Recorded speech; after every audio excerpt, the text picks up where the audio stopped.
जी अंधारू आलोक को आने से ही होचंदी गुरु। तेणु योग्य मार्ग रे योग्य गुरु ही नहीं पारे समाज को। गुरु दिवस रे रेडक्रॉस भवन रे आज जो आयोजन गुरु दिवस पालन करा जायछि मान्य मन सब अतिथि भी आसथिले समस्ते किंतु गुरु दिवस रे सदा बेले शिक्षा जो माने स्कूल रो शिक्षक हो शिक्षयित्री हो जदि तांकु सरकार तरफ तांकु जदि उत्साहित तांकर किछि जदि किछि फीडिंग्स जदि अधिका मात्रा सरकार साहाय्य करते ताले ध्यान दियंते ताले शिक्षा होची ये गुरु दिवस रे आगंता किंतु जो गुरु दिवस रो जो शिक्षा सरकार तरफ जो अवहेला करा जाउची माने एते गुरुत्व दियान जो पर्यंत शिक्षा जदि आम ओडिशा की भारत वर्ष रे शिक्षा जदि आगेइबो ताले चासी आगेइबे कृषक आगेइबो ताले भारत वर्षर मेरुदंड भी मजबूत हबो। शिक्षा एमिति गोटे जिनस गुरु माने प्रत्येक हूँ बापा माँ भी गुरु शिक्षा भी जी दौरान सी भी गुरु जड़े भी मंदिर रे भी बसी जन पूजारी भी सी भी गुरु प्रत्येक जिनस गुरु अच्छा गुरु नथिले किछि काम हो पारिबनी किंतु शिक्षा विभाग जीक आगुरु जमती 2019 हो कि 2018 हो शिक्षार जमती एजुकेशन जमती सरकार जो टाइप करुले नवीन बाबू जो टाइप काम करते पूर्वतन मुख्यमंत्री जो नवीन पट्टनायक जमी शिक्षापी जो स्टेप नहीं किंतु एबे सरकार बोली आम कहूनु किंतु ये सरकार आ शिक्षाटा को पूरा एकदम पछगुंचा दे देइचंती शिक्षा ऊपर नजर ना जदि गुरु दिवस रे जदि शिक्षा आउ छोट छोट पिला टू भी कॉलेज टू स्कूल टू प्रथम टू माने ये दशम पर्यंत जदि तांकु ध्यान दियंते सरकार शिक्षा जति होउचंती मास्टर हो मास्टराणी हो सेमान को जदि तांकर सरकार तरफ तांकु साहाय्य जेमती तांकर पाठ पढ़िबा भी जो टेक्नोलॉजी दरकार तो सरकार तांकु साहाय्य करते आज शिक्षा बहुत दूर को आगे हंता ताले समस्त भी समाज रे आउ एते दुर्नीति आउ अन्य जिनस हेई पारंता नहीं। देखंतु मु गोटे कथा कहबी शिक्षक कहले आमे या बुझू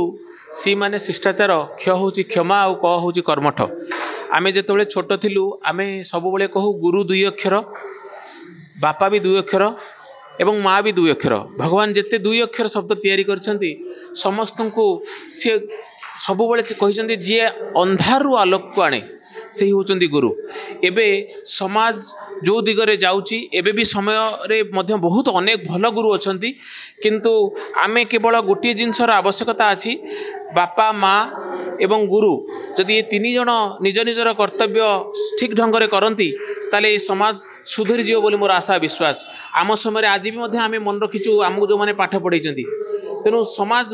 बदली ना किंतु लोकंर मानसिकता बदली जाइए। गुरुंग दिनटे कार्यक्रम टे करिचु एइथिपई जे आज भी समय आसी जे लोक मैंने से गुरु को मन पकातु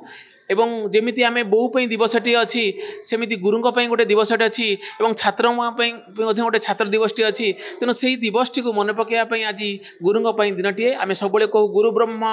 गुरु विष्णु गुरुदेव महेश्वर गुरु साक्षात परम ब्रह्म तस्मै श्री गुरवे नमः। जेतेबेले जो कार्यक्रम आरंभ करा जाए सेतेबेले गुरु को आम कहू जे गुरु को नमणि व नर गुरु ही साक्षात ईश्वर तेणु से गुरु को आम सब मन पकाइवाई ये गुरु दिवसर कार्यक्रम को आयोजन करिचु एवं विद्यालय स्तर में गुरुंकर विभिन्न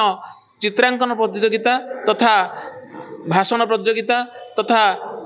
हस्ताक्षर प्रतियोगिता एवं विभिन्न प्रकार वक्तृता प्रतियोगिता आयोजन करा जायथिला एवं शेष में आमे एई रेडक्रॉस भवन ठारे विभिन्न स्कूल पिला मानकु मध्य पुरस्कृत करिचु। गुरु दिवस भावरे पालन करा जाउची सर्वपल्ली राधाकृष्णन आमर पूर्वतन जे राष्ट्रपति थिले महामहिम राष्ट्रपति तांकर जन्मदिन को आमे पालन करुचु गुरु दिवस हिसाब रे। आज दिन रे निश्चित भाव रे गुरु मानकर शिक्षक आ शिक्षयित्री ता सहित आमर छात्र छात्री एई मानक ऊपर आज गुरुत्व दिया जाउची एवं आज रे आलोचना थिला जे शिक्षक माने आमर मार्गदर्शक निश्चित भाव रे शिक्षक माने ही समाजर मार्गदर्शक खाली जे स्टूडेंट्स छात्र छात्री एमाने तांकर हिताधिकारिता नुहे ये सारा समाज होची शिक्षक मानकर हिताधिकारी तांकर बेनिफिशियरी से माने चाहिले समाज को सुधारिबे से माने चाहिले समाज को भूल मार्ग रे नेबे तेणु योग्य मार्ग रे योग्य गुरु ही नहीं पारे समाज को नचेत बहुत बड़ विनाश आड़ को ये समाज जीव वर्तमान जो भली एक परिवेश जो भली प्रकृति जो भली पल्यूटेड हो देखला मत तो लगुच गुरु मानकर बहुत बड़ भूमिका रही जे केमिति आमे आम समाज को सुधारिबा आम परिवेश को सुधारिबा आम प्रकृति को सुधारिबा पिला मानन को शिक्षा देबा समय रे परिवेश प्रकृति एमान को भल पाइबार शिक्षा गुरु माने दबा उचित नचेत आमे निश्चित भाव में प्रकृति को ध्वंस आड़ को नहीं जाऊे एवं जहाँ आम देखुची वर्तमान बेरोजगारी जो भली भाव में बढ़ी चली शिक्षा क्षेत्र में जो शिक्षा नीति हवा कथा ठीक से भली योग्य शिक्षा नीति जोटा आवश्यक से भली शिक्षा नीति आम राज्य रे आम देश रे नाही आपन देखिए जो मैंने पाठ पढ़ी ना पाखे तो 95% बेरोजगारी से माने किए कौटी लेबर भाव में काम कर ग्रेजुएशन लेवल रे आपन जब देखिए सेठी आहुरी बढ़ी जाऊँगी बेरोजगारीटा जेतिकी जेतिकी हायर स्टडीज हम सेतिकी बेरोजगारी आमर बढ़ी चली तेणु आमको यही जो अनएम्प्लॉयमेंट जो आमर गोटे बहुत बड़ समस्या है आपको सुधार आमर शिक्षा नीति रे परिवर्तन आवश्यकता रही है शिक्षक माने प्रशासक माने राजनैतिक माने एवं बुद्धिजीवी एमाने एकत्र बसी एवं जो सब इंडस्ट्री सेक्टर रे जो आवश्यकता पड़ी से सब इंडस्ट्री जो माने सब अधिकारी रही समस्ते एकत्र बसिकी आम राज्यर आम देशर शिक्षा नीति कौन हम जहाँ फल आम ये सबू आवश्यकता को पूरण करिपरिबा जी चाहब से तार इंडस्ट्री काम करिवो जी चाहब से बिजनेस करिपरिबो जी चाहब से आत्मनिर्भर हो पारिबो एवं जो माने चाहबे सरकारी क्षेत्र में काम करेंगे ये सबू पाई आमर गोटे परिपूर्णांग गोटे शिक्षा नीतिर आवश्यकता रही।